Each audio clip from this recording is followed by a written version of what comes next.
Eh ben alors, comment ils vont mes petits loups là? Comment ils vont? Qui est-ce qui vient de lâcher 5000 balles dans un nouvel ordi? C'est moi. Et qui est-ce qui va devoir se faire opérer des dents de sagesse? C'est moi. Qui s'engage à enfin sortir une vidéo dimanche? C'est moi. Avant de lancer cet épisode du résumé de la semaine, un petit mot quand même sur la Coupe de France qui a eu lieu hier, qui ont donné l'accession à Béziers en finale. Les finales de Coupe de France, ce sera le 1er et 2 avril à Paris. Normalement, j'y serai, on s'y capte avec grand plaisir. La finale garçon, ce sera Tours contre Nice. Tours qui était d'ailleurs en finale l'année dernière et ils avaient perdu. Et la finale féminine, les demi-finales se sont terminées hier soir et ce sera Cannes contre Béziers. Je pense que ça va promettre un très beau match. Donc on se retrouve à Paris si vous venez. On se capte avec grand plaisir, on boit des coups, de l'eau pétillante, tout ça, on va se mettre bien. Allez bref, parlons du championnat de France, on va commencer comme d'habitude avec les mecs. Et il y a eu deux catégories de matchs, il y a eu les matchs sans surprise et les matchs avec surprise. Et je vais parler d'un peu des deux. Sans grande surprise, Saint-Nazaire face à Cambrai. Saint-Nazaire va gagner son match 3-0, c'est terminé pour Cambrai. Ils devaient absolument gagner pour rester en Ligue A, ils sont officiellement relégués. Et ils seront donc en Ligue B pour la saison à venir. Salut mon pote. Un gros match entre Narbonne et Montpellier, ensuite victoire 3-2 de Narbonne. Narbonne qui jouait sans Lucas Ramon, leur libéraux, c'est Victor Saucier qui a dû endosser ce rôle de libéraux. Je dis endosser parce que c'est pas le poste le plus plaisant à jouer, libéraux. Et ils ont pris une pilule, les Narbonnais, dans le troisième set, ils ont pris 25-14, mais ils ont quand même remporté le match. Ils ont décidé d'infliger la même chose au tie-break, ils menaient 12-2 dans le tie-break, donc voilà, ils se sont vengés de ce troisième set. Ils gagnent 15-6, c'était compliqué de le perdre ce tie-break.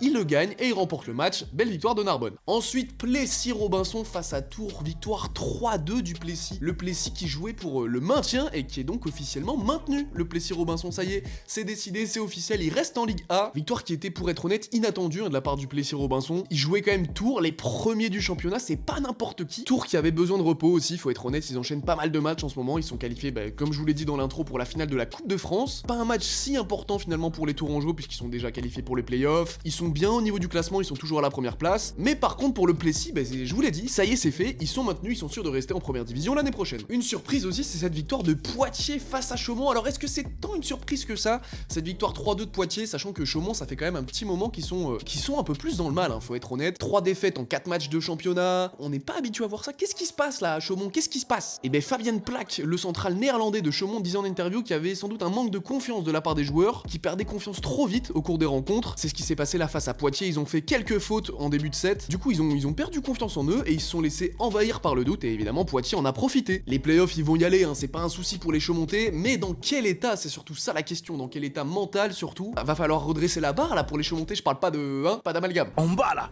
Ensuite, 7 face à Paris, l'Arago de 7 face à Paris, victoire 3-0 des joueurs de 7. Et ça y est aussi pour 7, ça y est, playoff validé, alors que pendant très longtemps, durant le championnat, ils étaient 9ème. Mais là, ça y est, c'est fait, ils sont en playoff, c'est validé, c'est pas le cas des Parisiens, par contre, qui sont toujours dans le dur. Les Parisiens qui avaient fait un bon début de premier set en plus, ils menaient, mais ensuite t'as Kyle Hensing, le pointu, c'est toi qui a décidé de plier un classique, encore une fois. Pourtant, Paris ne se sont pas laissés abattre, bon, ils prennent quand même 25-15 dans le deuxième set, ça arrive, c'est tout, ça arrive. Mais dans le troisième set, ils produisaient du jeu, ils ont même mené jusqu'à la toute fin du troisième set, qu'ils ont fini par perdre malheureusement, victoire 3-0 de 7. Nice face à Tourcoing, défaite 3-0 de Nice à domicile après la qualification en finale de Coupe de France pour les Niçois. Ils devaient recevoir les Tourquenois. Les Tourquenois n'ont pas vraiment été inquiétés. Après, je pense que les Niçois, pour eux, c'était pas un match très important. Ils sont déjà, je pense, très contents d'aller chercher une place en finale de Coupe de France, tout simplement. Ils sont assurés d'être au moins médaille d'argent de la Coupe de France. Donc je pense que c'est déjà une belle réussite pour les Niçois cette année. Et enfin, Toulouse face à Nantes, victoire 3-0 des Nantais. Victoire attendue pour les Nantais, mais ils se sont fait quand même un petit peu peur. Si on regardait uniquement le score, on dirait voilà, Nantes, belle victoire sèche, mais pas du tout. Les Toulousains qui étaient pas loin d'aller chercher le premier set, ils se sont fait peur, les joueurs de Nantes, mais après avoir remporté le premier set, ils ont commencé à dérouler et ils étaient beaucoup plus confiants pour le deuxième et le troisième set. Ils remportent le match 3-0. Voilà ce que ça donne en termes de classement. Et là,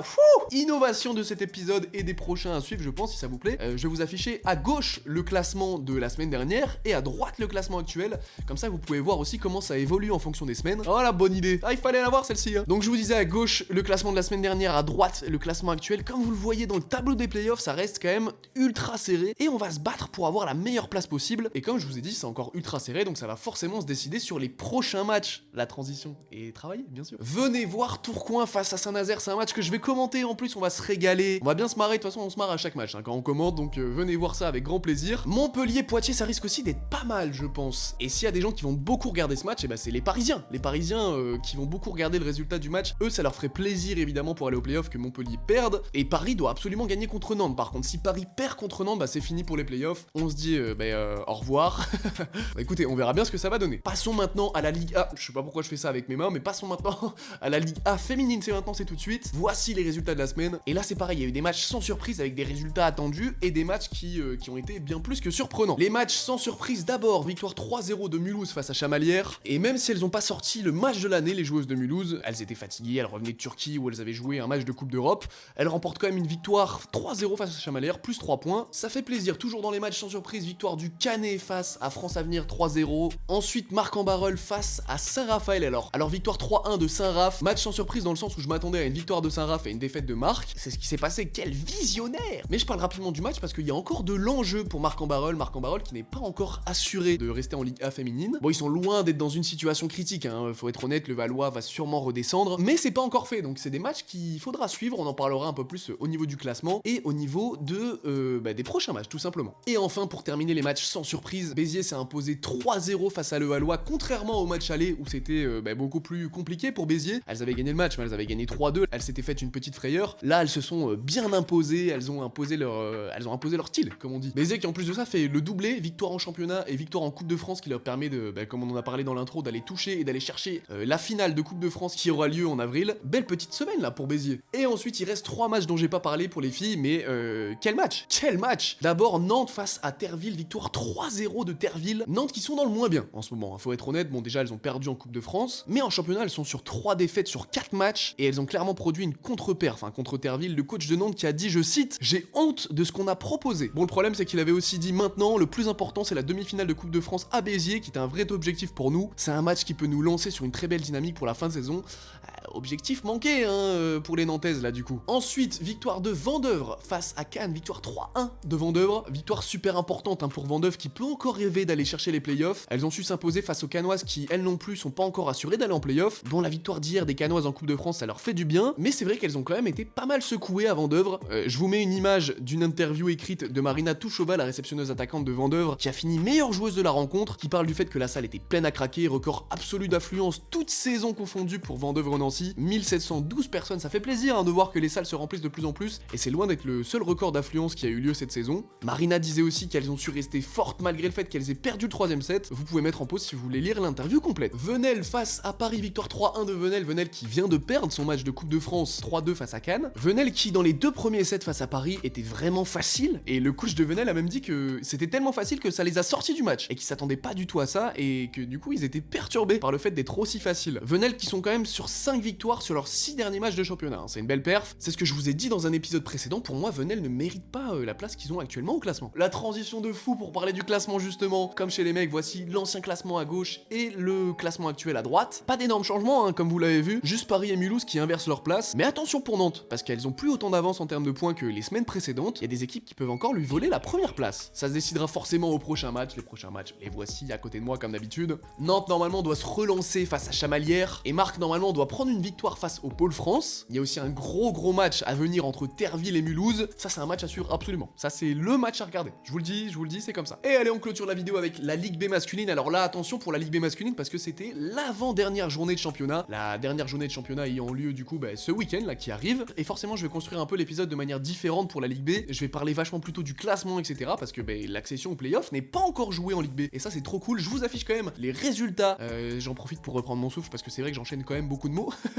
Donc voici les résultats du week-end dernier en Ligue B, et j'ai commencé par parler de Cannes face à Martigues, victoire 3-0 des Cannois. Martigues qui a joué sans son pointu qui était blessé au genou, pourtant ils ont pas baissé les bras, on dirait que je parle d'une équipe d'enfants, tu sais. Allez on baisse pas les bras les petits loups, mais c'est vrai, ils ont pas lâché le match, ils ont failli remporter le 2ème set mais ils vont finalement s'incliner 3-0, et ça fait les affaires de Fréjus, Fréjus qui a remporté son match 3-1 face à Ajaccio, mais ça fait aussi les affaires de Nancy qui a gagné son match 3-0 face à Lyon. Et pourquoi ça fait leurs affaires? Je vous affiche le classement actuel, donc le classement après les derniers matchs qui se sont déroulés là ce week-end. Et c'est important que vous compreniez le stade où on en est parce qu'il reste une journée de championnat. Martigues sont 8ème, Fréjus sont 9ème et Nancy sont 10ème. Et les 3 peuvent encore aller au playoff et je trouve ça dingue. Ah, c'est un truc de fou. Et même quand on regarde un petit peu plus haut en termes de classement, Avignon qui a gagné son match contre le Pôle France peut encore jouer le top 3 du classement. C'est vraiment un délire cette saison, la Ligue B, c'est un truc de fou. Et si on parle effectivement du haut de tableau, il y avait un gros match entre Saint-Quentin et Illac. Match remporté par Saint-Jean-d'Illac 3-7-1 et Gauthier Bonnefoy, le capitaine de Saint-Jean-d'Illac, qui a encore été élu meilleur joueur de la rencontre. Il a encore plié un classique. Oh, c'est bon! Bientôt, faudra plus une armoire à trophée, faudra une pièce carrément. C'est bon, ça suffit. Qu'est-ce qu'ils ont été bons en défense, Illac.